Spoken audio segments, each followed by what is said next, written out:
Hi, and welcome back to the Business Career College video series.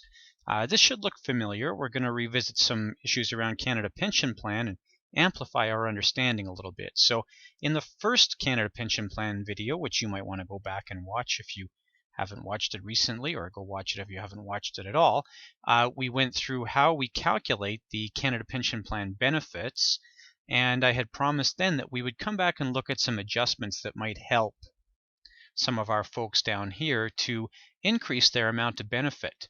So what we're going to look at here are some adjustments that we can make to the Canada Pension Plan. And these adjustments are going to apply to anybody who's applying for Canada Pension Plan. So there are three things that we would do. There are three possible adjustments that might be made here depending on your particular circumstances. And this actually is the order in which they're done in, and the order becomes a little bit significant here, you'll see when we look at the last adjustment. So the very first thing that we're going to do is we're going to remove what are called the child rearing years. And this is fairly beneficial in certain circumstances.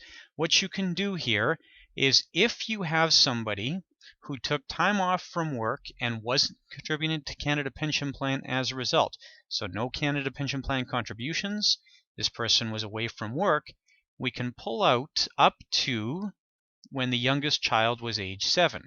So let's say that you had a child in 1990 and another child in 1992. So that means we would go till this youngest child hit age 7. So that would take us until 92, 93, 94, 95, 96, 97, 98. That would take us until 1998. That's 7 years we could opt out, and we could also opt out then 1991 and 92 for that younger child. So that would be up to, in this case, that's 9 years that you would be able to opt out. If for some reason you had children spread apart by a number of years, so a child in 1990 and another child in 2000, you could take up to 7 years per child then. Now this is always done in the manner that's going to benefit you the most. So if you were working for those years and earning good income, you would indicate when you apply for Canada Pension Plan, I had a child in 1990, I had a child in 1992, and the Canada Pension Plan benefit then is going to be calculated using the best possible circumstances for you. So if there was some time in there when you weren't working, then that's going to help. If there's time in there when you're working, earning and getting good income, that's going to be left in. The other thing that we should note here is that either spouse, but not both spouses, can claim this. Now you could actually have one spouse claim, say, 3 years and the other spouse 4 years. That's fine. And then another sort of one-off circumstance that people sometimes wonder about is what if you adopted a child? Well, the rules are you can adopt, or you can take out years until that child turns 7. So if you adopted a 2-year-old, for instance, that would be, so you adopt a 2-year-old, that's 2 years that you couldn't opt out, or you could opt out 5 years for that child. Okay, so that's the first set of years that gets pulled out, and you actually have no choice today. When you apply for Canada Pension Plan, one of the questions you're going to answer is, and this is whether you're applying for your disability benefit or whether you're applying for your retirement benefit or whatever it happens to be, you're always going to answer the question about the number of children you have, and you'll provide a birth certificate for those children. So unless you actually go out of your way to lie about having children, this is going to be taken into account when you apply for your Canada Pension Plan.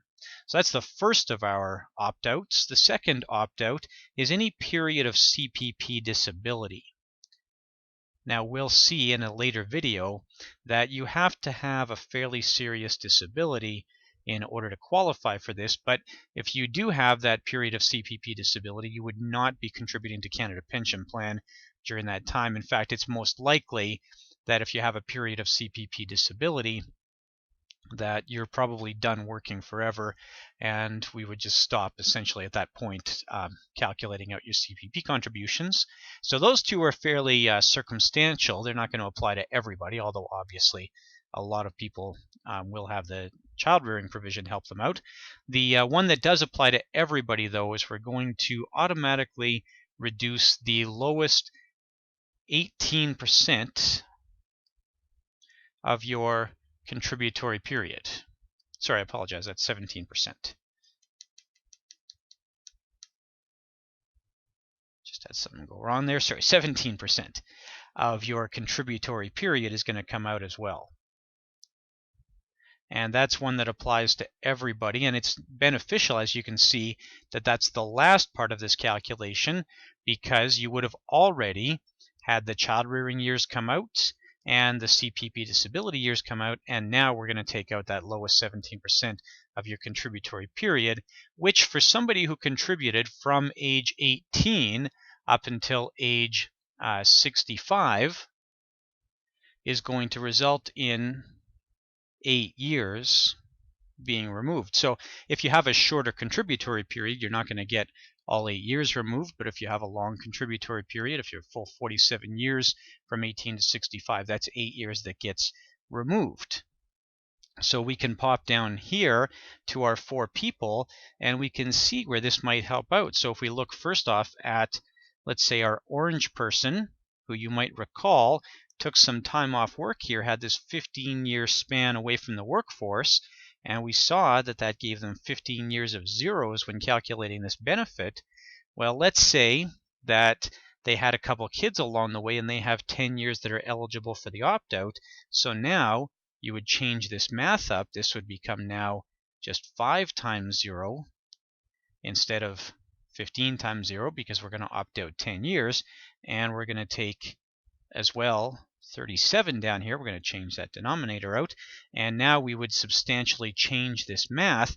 This person would no longer qualify for a $566 benefit. Now when we take into account the child rearing provisions, we're going to bump that benefit up to just a shot over $718 a month. So it represents a substantial difference.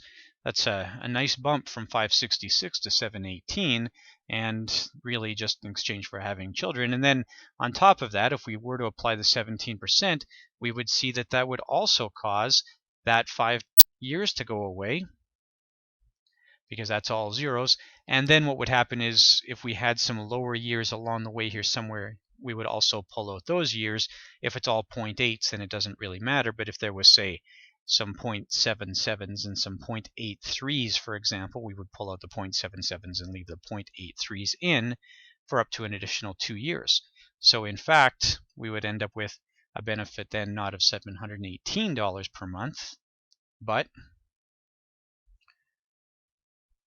instead we would land at just about $830 per month. Just a shot over $830 per month. So when we take into account the child rearing provisions and the lowest 17%, this becomes quite generous. Now, the other thing that's worth mentioning here is when we're planning around this, we've seen in a previous video that it is possible to take your CPP early. So if we have somebody who retires at age 60, for instance, they won't have a 47-year contributory period. They would only have a 42-year contributory period, which would reduce this. They wouldn't be able to pull out 8 years then. They would be pulling out only about 7 years. So I hope that helps. That's a common set of maybe not calculations that you'd have to do, but certainly information that's quite frequently tested is around how somebody has their Canada Pension Plan adjusted for these 3 opt-out periods. And it might be examinable. It's certainly something that comes up quite a bit in real life scenarios.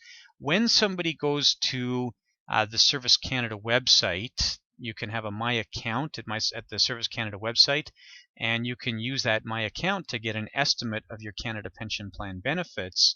Well, things like the child rearing years are not included in that estimate, because when CPP is providing that information, they don't know about the kids you've had. They don't know that until you apply for Canada Pension Plan and indicate to them that you had those kids. I hope that helps.